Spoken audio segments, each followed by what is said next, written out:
A central tenet of Jungian thought is that our mission in life is to become what we are. In other words, each of us is born onto this earth with a purpose, a calling, an innate potential that we must fulfill to be a whole and complete person.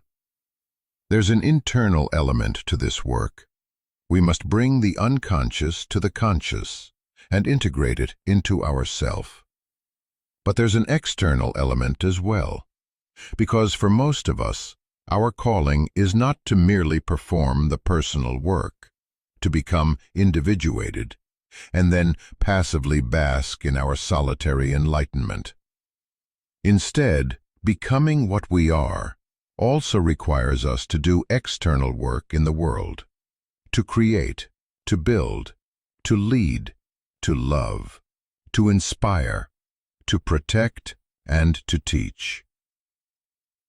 In his book, The War of Art, screenwriter and author Steven Pressfield makes the case that every person who has ever lived has been born with a specific purpose, an activity that they will perform like no other person on earth, and that will satisfy them like no other activity. At some level, we understand this concept intuitively. That's why we often say that someone is a natural leader, is born to be a mother, or has the soul of an artist. Depending on your perspective, Pressfield says, you could credit this purpose to any number of causes. A religious person might say that this purpose has been implanted into them by an all-knowing and loving God. On the other hand, a non-believer could equally accurately say that it arises from the person's unique combination of genes, environment, culture, and psychology. In the end, it doesn't matter how that life purpose got there. Either way, our life's work is to realize that purpose. However, before we can start on this work, we must do something even more difficult: overcome our own internal obstacles. Pressfield calls these obstacles resistance. He defines resistance as the part of us that blocks us from fulfilling our potential. Whatever it is inside ourselves that makes us doom scroll instead of create, sleep in instead of work out, consume instead of produce, that's resistance. And he calls it the most toxic force on the planet. Just like the concept of life purpose, the origin of resistance can be explained in multiple ways. A psychologist might call it fear-based ego protection, whereas a religious person might blame it on Satan himself. Again, the origin of resistance doesn't matter. Wherever it comes from, if it has its way, resistance will find a million different ways to help us hide from our hero's journey. Jung famously defined neurosis as the avoidance of necessary suffering. That same definition applies just as exactly to resistance. Some of the obstacles that resistance will throw in our way are obviously harmful. Addictions of all kinds, chemical, psychological, and digital. Creating personal chaos and romantic drama. Self-sabotage and procrastination. Other obstacles are neutral or even healthy in themselves, but can be used as distractions from starting the real life's work. Physical exercise, starting different dietary plans, cleaning and organizing our living space, taking courses and accumulating knowledge. These things may be wonderful for us when done for the right reasons, but these behaviors become a problem when they are used to put off embarking on our life quest. Which brings us to healing and the culture of healing.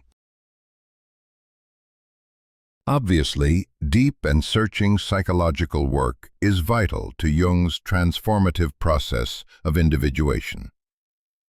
Becoming an integrated person demands that we pull the unconscious into the conscious, make peace with it, and then live in unity with all the parts of ourself.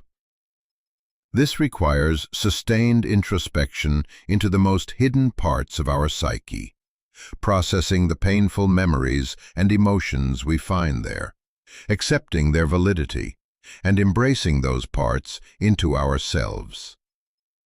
In other words, healing. But the question, and the one word that makes all the difference, is, are we doing our healing during our journey? Or are we doing it before? Before is a problem, because the healing work is never completely finished. There's always more trauma to address, more memories to uncover, more YouTube videos to watch, and more therapeutic modalities to apply. If we allow it, our resistance will gladly turn heal before our journey into heal instead of our journey. In other words, healing becomes yet another place to hide. Here's the thing about refusing our calling. We don't refuse our call by saying no. We refuse our call by saying, "Let me get ready." But here's a cold truth. We will never be ready for that journey. The very nature of that journey is that when we consider the quest and weigh our abilities, we fear that we are not capable of completing it. And here's an even colder truth. We are right. We are not capable of completing the journey before we start it. It is the mentors we meet, the wisdom we learn, and the ordeals we face on the quest that make us able to complete the quest. That's the paradox of the hero's journey. The only way to get ready to take it is to take it. Campbell said it best. The cave you fear to enter holds the treasure you seek. You are wasting your time standing outside the cave trying to heal yourself before you enter. Because the healing is in the cave. Your calling is waiting. And it's not waiting for you to be ready. It's waiting for you to start.